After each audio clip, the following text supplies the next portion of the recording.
நம்ம குழந்தைங்கள நம்ம ரசிக்கிறோமா? நீங்க எல்லாம் யோசிப்பீங்க, "என்னங்க இத மாரி ஒரு கேள்வி கேட்குறீங்க? எங்க குழந்தைங்கள நாங்க ரசிச்சுட்டு தானே இருக்கோம். எப்படி நாங்க எங்க குழந்தைங்கள வந்து ரசிக்காம வந்து இருக்க முடியும்? நாங்க குழந்தைகிட்ட அன்பா ரசிச்சுட்டு தானே இருக்கோம்." அப்படின்னு சொல்லிட்டு. நம்ம எல்லாரும் யோசிச்சு பார்க்க வேண்டிய ஒரு விஷயங்க. நம்ம குழந்தையோட வெளிப்புறத்த வந்து ரசிக்கிறோமா? இல்ல குழந்தையோட உட்புறத்த ரசிக்கிறோமா? இது எப்படி சொல்றதுன்னா, இப்ப பார்த்தீங்கன்னா, நம்ம குழந்தை வந்து அழகா இருக்கு, கியூட்டா நடக்குது, கியூட்டா பண்ணுது அப்படின்னு சொல்லி நம்ம அத மாரி ரசிக்கிறோமா? இல்ல உண்மையிலேயே குழந்தைக்குள்ள உள்ள திறமைகள நம்ம ரசிக்கிறோமா? அது நம்ம வந்து கொஞ்சம் யோசிக்க வேண்டிய விஷயங்க. ஏன்னா, ஏன் சொல்ல வரேன்னா, பெரும்பாலும் இருக்கீங்க. பேரண்ட்ஸ் இருக்காங்க. அவங்க வெளிப்புறத்தையும் சரி, அவங்களுடைய உள்நிலையும் சரி ரசிக்கிற பேரண்ட்ஸும் இருக்காங்க. நான் இல்லன்னு சொல்ல வரல. ஆனா பெரும்பாலும் என்னன்னா, அத ரசிக்கிறதுக்கான நேரத்த நம்ம ஒதுக்குறது இல்லைங்க.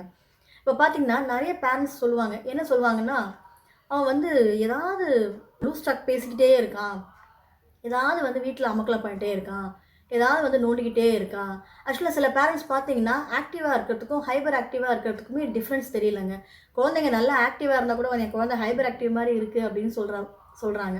இப்ப பார்த்தீங்கன்னா, அந்த குழந்தைங்க ஆக்டிவா ஏதோ பண்றாங்கன்னா, அவங்க என்ன பண்றாங்கன்னு கொஞ்சம் ரசிச்சு பாருங்களேன். நாங்க சம்டைம்ஸ் வந்து நெறைய பசங்கள இது மாரி நாங்க ரிசர்ச் பண்ணியிருக்கோம். இப்ப பார்த்தீங்கன்னா, அந்த குழந்தைங்க வந்து என்ன பண்ணுவாங்கன்னா, ஒரு குரூப் மாரி ஒரு கேதர் பண்ணிட்டு, அதே மாரி தான் பேசிட்டே இருப்பாங்க. நம்ம என்ன பண்ணுவோம், கிளாஸ்ல சைலன்ட்டா இருக்க சொல்லி, இல்ல அமைதியா இருக்க சொல்லி சொல்லுவோம். ஆனா வந்து, நாங்க என்ன பண்ணுவோம்னா, அத அப்சர்வ் பண்ணுவோம். அவங்க என்ன பேசுறாங்கன்னு. பார்த்தீங்கன்னா, ஒரு 4 பேர டீமா வச்சுக்கிட்டு, அவங்க ஒரு லீடர்ஷிப் எடுப்பாங்க. எடுத்து இப்படி பண்ணணும், அப்படி பண்ணணும். அவங்களுக்கு ஏதோ சொல்லிக் குடுப்பாங்க. இல்ல அவங்க வீட்ல ஏதோ ஒரு விஷயத்த பார்த்துட்டு வந்திருப்பாங்க. அத வந்து எக்ஸ்பிளைன் பண்ணி, அத அப்படியே வந்து பார்த்தீங்கன்னா, உங்களுக்கு அந்த லீடர்ஷிப் குவாலிட்டி உள்ள இருக்கும். நம்ம அத ரசிக்காம, குழந்தைங்க கத்துறவன், ஓடுறான், செய்றான் அப்படின்னு சொல்லி, அவங்களோட விஷயத்த வந்து நம்ம வெளியில வந்து கொஞ்சம் ஒரு மாரி அத நாட்டிய ரசிக்கிறோமே தவிர்த்து, அந்த திறமைய நம்ம ரசிக்கிறோமான்னு பார்த்தீங்கன்னா, அது நம்ம யோசிக்க வேண்டிய விஷயங்க.